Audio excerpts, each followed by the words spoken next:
Hello friends, स्वागत है हमारे YouTube channel the ambition family में। तो फ्रेंड्स, आज के इस वीडियो में हम लोग पढ़ेंगे लूसेंट के पेज नंबर 5 से 6। पिछले वीडियो में हम लोग 3 से 4 पेज नंबर तक देख चुके थे। आज हम लोग देखेंगे लूसेंट के पेज नंबर 5 से 6 तक, जो आप टाइटल देख पा रहे हैं। अगर इसके पहले का वीडियो नहीं देखे हैं तो प्ले लिस्ट में जा कर के लूसेंट टारगेट से एक प्ले लिस्ट बनाया होगा।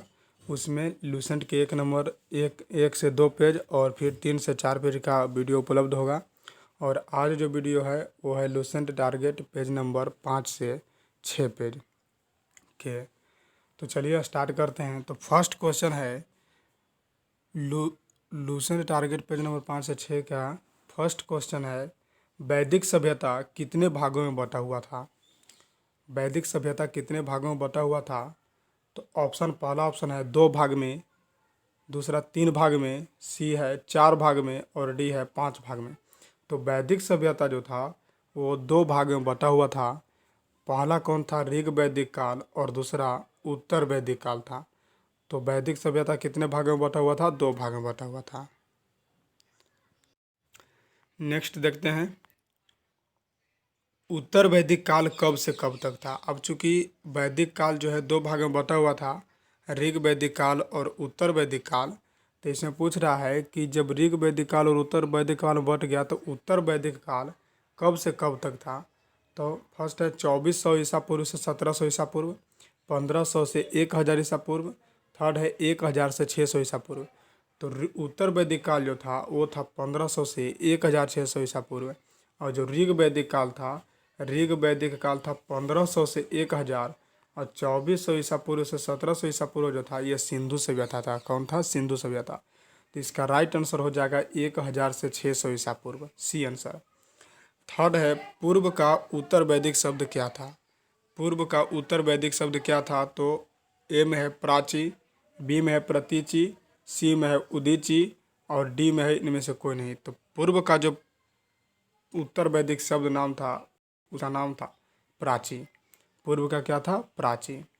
नेक्स्ट है चौथा नंबर क्वेश्चन देखते हैं कि वाजपति कौन होता था? वाजपति कौन होता था? ऑप्शन है अपराधियों को पकड़ने वाला, बी में है दुर्गपति, सी में है जनता की गतिविधियों को देखने वाला और डी में है गोचर भूमि का अधिकारी। तो वाजपति जो होता था वो कौन होता था? गोचर भूमि का अधिकारी। और अपराधी को जो पकड़ता था उसका नाम होता था उग्र। उग्र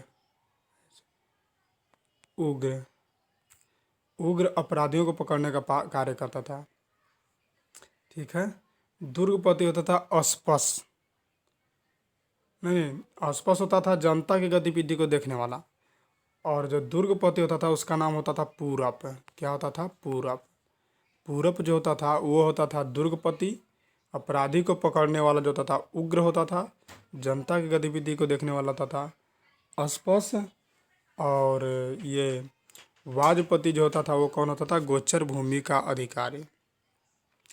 नेक्स्ट है, महापुराणों की कुल संख्या कितनी है? ऑप्शन है 108, बी में है 18, सी में है, डी में है 2।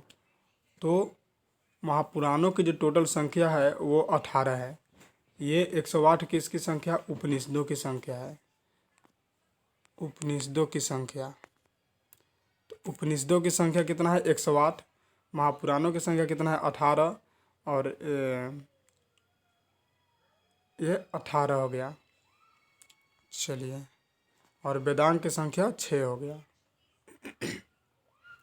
उपनिषदों की कुल संख्या कितना हो गया? तो उपनिषदों की कुल संख्या भी बताया 108 होता है।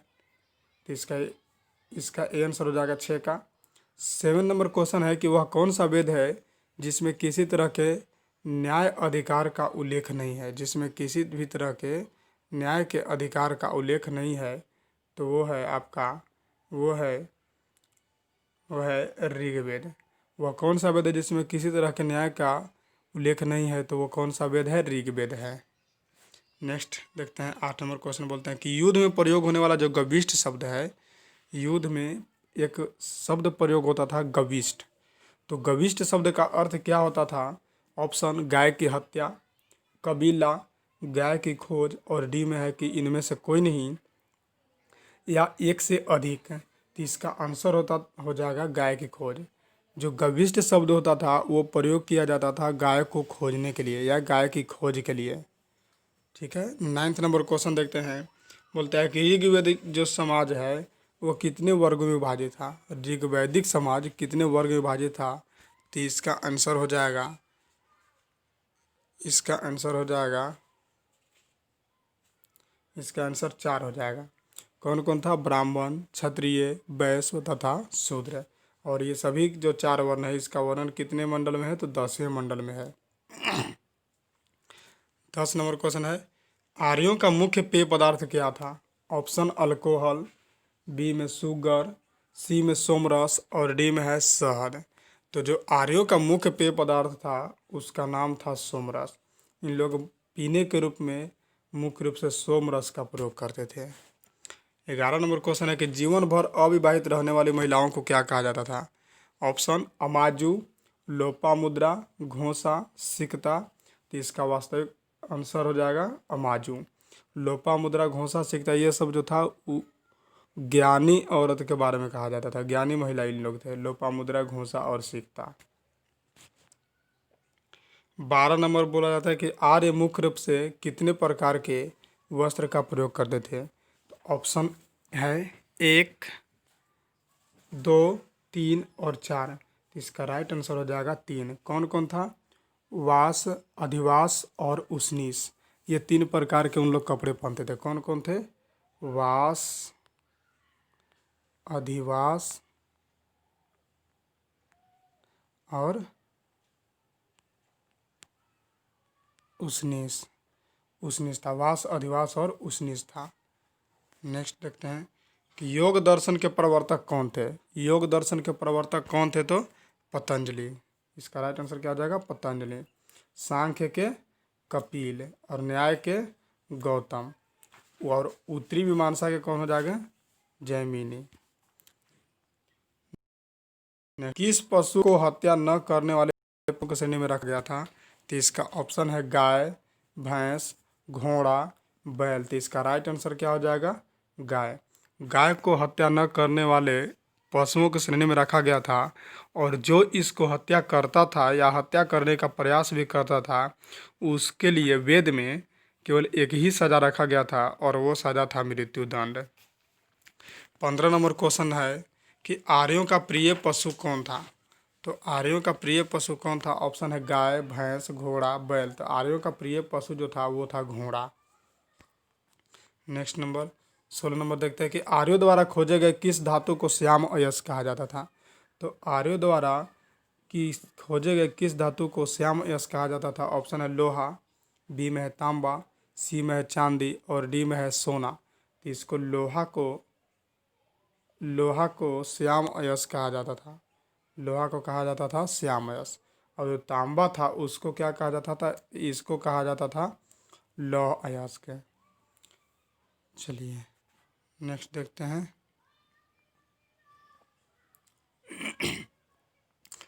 17 नंबर बोलता है कि व्यापार हेतु, व्यापार है तो नहीं, व्यापार हेतु होना का, व्यापार हेतु दूर दूर तक जाने वाले व्यक्ति को क्या कहा जाता था।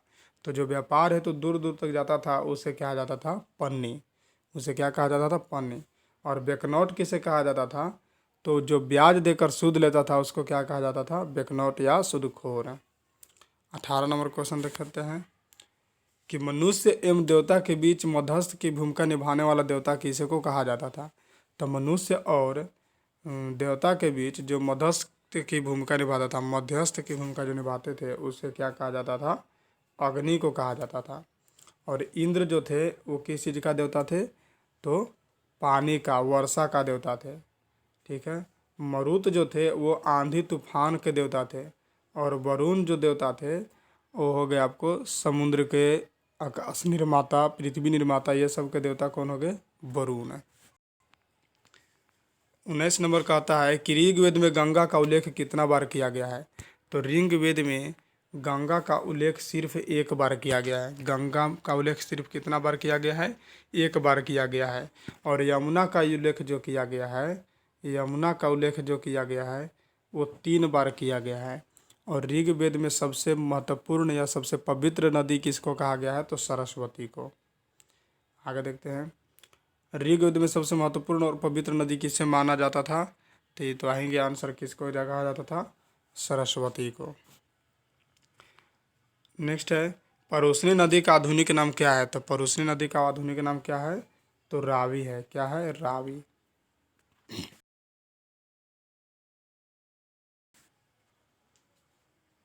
नेक्स्ट है, सतुद्री नदी का आधुनिक नाम क्या है? तो सतुद्री नदी का आधुनिक नाम है सतलज। क्या है? सतलज है। और आशिकनी के चिनाब है, और परोसनी का तो रावी है, ये तो आधुनिक नाम है झेलम। प्रगति और उत्थान का देवता किसे कहा जाता है? प्रगति और उत्थान का देवता किसे कहा जाता है? तो वो कहा जाता है उषा को कहा जाता है। उषा को क्या कहा जाता है? प्रगति और उत्थान को, उत्थान का देवता। पशुओं का देवता कौन है? तो पशुओं का देवता कहा जाता है घौ को। किसको कहा जाता है? घौ को पशुओं का देवता कहा जाता है। और नेक्स्ट है 25 नंबर क्वेश्चन है, बोलता है कि उत्तर वैदिक काल में हल को क्या कहा जाता था? तो ऑप्शन है सीरा, सीता, हल रेखा या द्रौपदी। तो उत्तर वैदिक काल में हल कहा जाता था तो सीरा कहा जाता था। और जो हल रेखा होता था, हल रेखा, उस हल रेखा को कहा जाता था सीता। उस हल रेखा को क्या कहा जाता था? सीता कहा जाता था। बट जो हल होता था उसे सीरा कहा जाता था। 26 नंबर के देखते हैं कि सत्यमेव जयते कहाँ से लिया गया है? ऑप्शन है अजंता से, सांची से, मुंडकोपनिषद से, और डी में है इनमें से सभी। तो इसका जो राइट आंसर हो जाएगा वो हो जाएगा मुंडको उपनिषद से। मुंडको उपनिषद से सत्यमेव जयते लिया गया है। और इसी उपनिषद में एक यज्ञ हुआ था, और उस यज्ञ का तुलना जो किया गया था वो टूटी हुई नाव से किया गया था।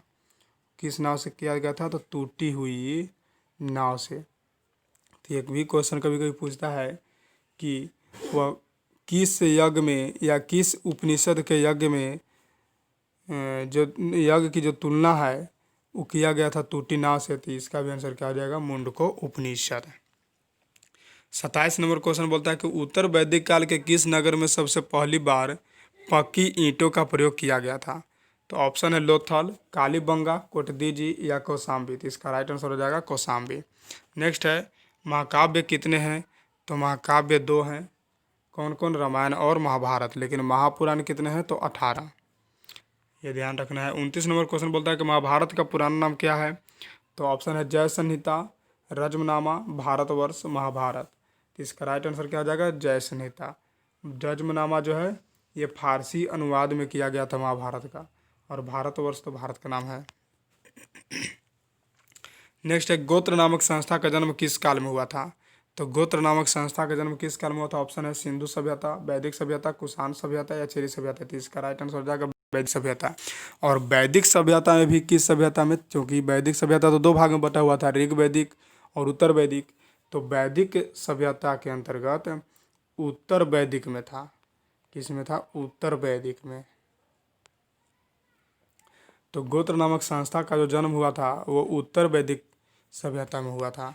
नेक्स्ट, ब्रह्मसूत्र या वेदांत सूत्र की रचना किसने किया था? तो ब्रह्मसूत्र या वेदांत सूत्र की जो रचना किया था वो किसने किया था? बादरायण ने। किसने किया था? बादरायण। नेक्स्ट, मत्स्य महाजनपद की राजधानी कहाँ थी? मत्स्य महाजनपद की राजधानी कहाँ थी? तो क्वेश्चन कह रहा है कि मत्स्य महाजनपद की राजधानी कहाँ थी।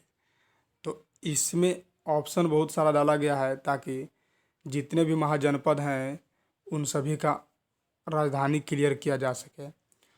तो कह रहा है कि मत्स्य महाजनपद की राजधानी कहाँ थी? ऑप्शन है चंपा, कौशाम्बी, श्रावस्ती, इंद्रप्रस्थ, विराटनगर, हाटक, मथुरा और तक्षशिला। तो इसका आंसर हो जाएगा मत्स्य के विराटनगर। इसका आंसर जो होता है विराटनगर होता है।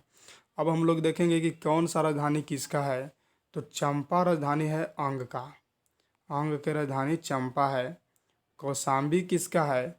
तो कौशाम्बी हो जाएगा आपका, कौशाम्बी हो जाएगा कौशल का।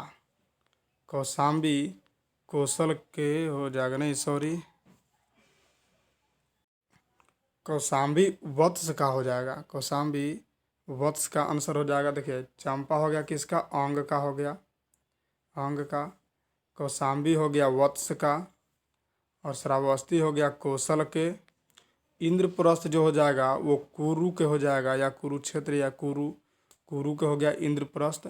विराटनगर तो मत्स्य के हो ही गया। और हाटक जो होता है वो कंबोज के होता है, किसका होता है, कंबोज का होता है। मथुरा जो राजधानी होता है वह सूरसेन का होता है, किसका होता है, सूरसेन के मथुरा होता है। और तक्षशिला जो राजधानी है वो गंधार का होता है, किसका राजधानी होता है, गंधार के। तो इस क्वेश्चन से इतना जानकारी मिलता। चंपा किसका राजधानी तो होता है, तो ये होता है अंग के। कौशाम्बी वत्स हो गया कुशल का। इंद्रप्रस्थ हो गया कुरु के। विराटनगर तो मत्स्य महाजनपद के हो गया। हाटक किसका हो गया, तो कंबोज के। मथुरा हो गया सूरसेन का। और तक्षशिला हो गया किसका, तो ये हो गया गंधार का। नेक्स्ट नंबर क्वेश्चन देखते हैं। भारतवर्ष कुल कितने महाजनपद में बंट गया था। तो भारतवर्ष जो है टोटल 16 महाजनपद में बंट गया था। और ये कब बंटा था, तो ये 6ठी शताब्दी ईसा पूर्व में बंटा था। 6ठी शताब्दी ईसा पूर्व में 16 महाजनपद में बंट गया था। और यह किस निकाय के अनुसार, तो बौद्ध ग्रंथ में इसको हम बोलते हैं अंगुत्तर निकाय, अंगुत्तर निकाय के अनुसार। नेक्स्ट है 34 नंबर क्वेश्चन है कि जैन धर्म का संस्थापक कौन था। तो जैन धर्म का जो संस्थापक था वो ऋषभदेव था। जैन धर्म का संस्थापक ऋषभदेव था। और ये फर्स्ट तीर्थंकर थे ऋग्वेद का। पार्श्वनाथ जो हुए ये 23वें तीर्थंकर थे। महावीर जो हैं वो 24वें तीर्थंकर थे, 24वें तीर्थंकर। और अजितनाथ जो थे वो कैवें तीर्थंकर थे, दूसरे तीर्थंकर थे। तो इस क्वेश्चन से इतना जानकारी मिल जाता है। नेक्स्ट है 35 में बोल रहा है कि जैन धर्म के 24वें तीर्थंकर, तो अभी बताएं कि कौन थे। तो 24वें तीर्थंकर जो थे वो महावीर जी थे। 24वें तीर्थंकर और अंतिम तीर्थंकर भी इन्हीं को कहा जाता है, क्योंकि जैन धर्म में टोटल तीर्थंकरों की संख्या भी 24 थी। नेक्स्ट देखते हैं जैन धर्म के 23वें तीर्थंकर कौन थे। तो ये भी हम लोग पढ़े, कौन थे, पार्श्वनाथ।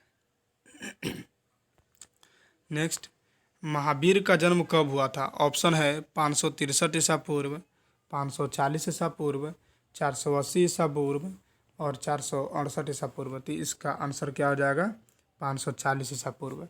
540 ईसा पूर्व में इनका जन्म हुआ था कुंडग्राम वैशाली में। जबकि इनकी मृत्यु कब हुआ था, तो इनका मृत्यु हुआ था 468 ईसा पूर्व में। 468 ईसा पूर्व में ये टोटल 72 वर्ष की आयु में इनकी मृत्यु हुआ था। कहाँ इनका मृत्यु हुआ था, तो पावापुरी पावापुरी राजगीर में मृत्यु हुआ था। और इनका जन्म हुआ था 540 कुंडग्राम वैशाली में। नेक्स्ट देखते हैं कि महावीर के बचपन का नाम क्या था। तो महावीर के बचपन का नाम वर्धमान था। नेक्स्ट, जिन का अर्थ क्या होता है। तो जिन का अर्थ होता है विजेता। जिन का अर्थ क्या होता है, विजेता। जब महावीर स्वामी को शिक्षा की प्राप्ति हुई थी तो उसी समय इन्हें जिन के नाम से पुकारा गया, अर्थात विजेता के नाम से पुकारा गया। नेक्स्ट देखते हैं, महावीर ने अपने शिष्यों को कितने गंधार में विभाजित भी किया था, या कितने गंधर्वों में विभाजित किया था। तो यह टोटल 11 गंधर्वों में विभाजित किया था। और इनका पहला जो गंधर्व थे, इनके एक गंधर्व था आर्य सुधर्मा, जो इनके मृत्यु के बाद भी वो जीवित रहा था। नेक्स्ट देखते हैं, ऋषभदेव का प्रतीक चिन्ह क्या था। तो ऋषभदेव का जो प्रतीक चिन्ह था वो था सांड। क्या था, सांड था। ऋषभदेव का प्रतीक चिन्ह सांड हो गया। और ये महावीर का प्रतीक चिन्ह हो गया आपका सिंह। महावीर के जो प्रतीक चिन्ह था क्या था, वो सिंह था। और सर्प जो था वो पार्श्वनाथ का था, जो 23वें तीर्थंकर हुए। और हाथी जो थे अजितनाथ के था, जो द्वितीय तीर्थंकर था। 42 नंबर क्वेश्चन बोलता है महावीर का प्रतीक चिन्ह क्या है। तो अभी हम लोग पढ़े क्या था, तो महावीर का क्या था, सिंह था। नेक्स्ट, पार्श्वनाथ का प्रतीक चिन्ह क्या है। तो पार्श्वनाथ के हम लोग अभी पढ़े क्या, सर्प। तो पार्श्वनाथ सर्प हो गया। पार्श्वनाथ क्या हो गया, सर्प हो गया। नेक्स्ट देखते हैं, किस जैन तीर्थंकर को भगवान कृष्ण का निकट संबंधी माना जाता है? 44 नंबर क्वेश्चन कहता है कि वह कौन से जैन तीर्थंकर थे जिनको भगवान कृष्ण के निकट संबंधी माना जाता है? तो ऑप्शन है ऋषभदेव, अजितनाथ, महावीर, अरिष्टनेमी। तो इसका राइट आंसर क्या हो जाएगा? अरिष्टनेमी। 45 नंबर बोलता है कि प्रथम जैन संगीति कहाँ हुआ था? तो प्रथम जैन संगीति हुआ था राजगीर, वैशाली, पाटलिपुत्र या बल्बी। तो प्रथम जैन संगीति जो था वो राजगृह में हुआ था 300 ईसा पूर्व के आसपास, या 300 ईसा पूर्व ही मान के चलिए, 300 ईसा पूर्व में। और दूसरा जो जैन संगीत हुआ था वो बल्लभी गुजरात में हुआ था। ये हुआ था 600 नहीं, छठी शताब्दी में, छठी शताब्दी में हुआ था। कब हुआ था? छठी शताब्दी में, ऐसे नहीं, छठी शताब्दी में हुआ था, बल्लभी गुजरात में। नेक्स्ट है कि जैन धर्म में किसकी मान्यता है? तो जैन धर्म में किसकी मान्यता है? ऑप्शन बोल रहा है ईश्वर की, आत्मा की, दोनों की, इनमें से कोई नहीं थी इसकी मान्यता थी, आत्मा की मान्यता थी। खजुराहो में जैन मंदिर का निर्माण किस शासक द्वारा कराया गया था? ऑप्शन चंदेल के द्वारा, राष्ट्रकूट के द्वारा, कुषाण के द्वारा या चोल के द्वारा। तो इसका राइट आंसर हो जाएगा चंदेल के द्वारा। चंदेलों ने जैन मंदिर बनाया था खजुराहो में। नेक्स्ट है मौर्योत्तर युग में जैन धर्म का सबसे प्रसिद्ध केंद्र कौन था? ऑप्शन है तक्षशिला, मथुरा, पाटलिपुत्र और उज्जैन। तो इसका राइट आंसर हो जाएगा मथुरा। मथुरा जो था मौर्योत्तर युग में जैन धर्म का सबसे प्रसिद्ध केंद्र था। 49 नंबर बोलता है कि महावीर की मृत्यु वर्ष की अवस्था में हुई थी। अभी हम लोग पढ़े थे कि महावीर की मृत्यु जो था 72 वर्ष की आयु में हुआ था। नेक्स्ट है 50 नंबर क्वेश्चन है महावीर की मृत्यु कहाँ हुई थी? तो महावीर की जो मृत्यु हुआ था वो कहाँ हुआ था? तो राजगीर में हुआ था। राजगीर के एक पावापुरी में हुआ था। पावापुरी में मल्ल राजा श्रीस्तिपाल के राजप्रसाद को ग्रहण करने के अनुसार। तो ये आज का सीरीज जो लूसेंट टारगेट का पेज नंबर 5 से 6 तक था, आज का सीरीज हम लोग का कंप्लीट होता है। इससे रिलेटेड जितने भी इम्पोर्टेंट फैक्ट्स बन सकते थे उसको कभी भी हम लोग ने कवर करने का प्रयास किया, और जितने क्वेश्चन बन सकते थे इम्पोर्टेंट उसको हम लोग ने देखें। तो आशा करते हैं ये सीरीज बढ़िया लग रहा होगा, अच्छा लग रहा होगा। अच्छा लगता है तो लाइक, सब्सक्राइब एंड शेयर ज़रूर करें। तब तक मिलते हैं अगला वीडियो में, तब तक के लिए धन्यवाद।